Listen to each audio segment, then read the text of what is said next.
Hello and all, welcome to another episode of MMA Vision Analysis.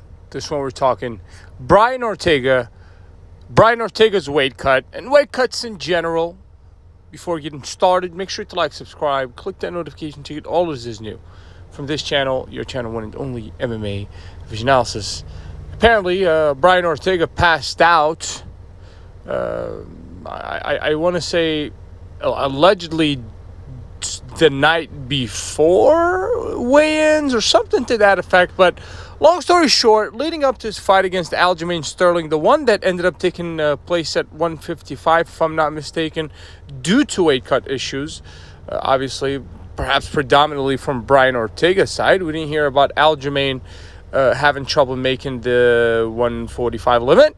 Obviously, Brian Ortega is, the news suggests that the guy passed out allegedly for 30 minutes during that weight cut. Now,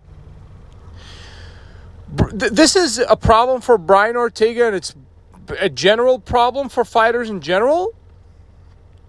There's been some serious, issues for fighters, issues that almost, cost the fighter not only depletion during the night of the fight and the weeks leading up to the fight, but perhaps other risk issues that might jeopardize the health of the fighter going forward.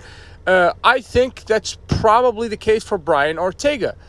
Obviously, passing out for 30 minutes, allegedly, for the weight cut is not such a wise idea. If you're a Brian Ortega and you walk around at, God knows what, obviously, probably closer to 180, maybe, then maybe jumping up a weight class is ideal. Or if you are Brian Ortega at this point, with all respect, but what else is there?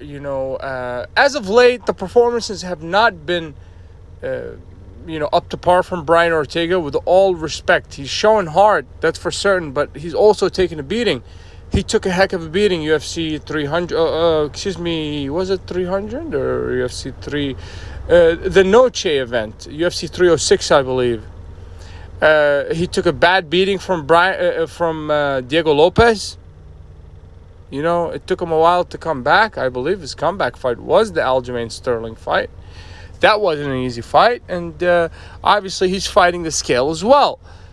I think serious decisions have to be made by Brian Ortega in regards to Brian Ortega's career moving forward.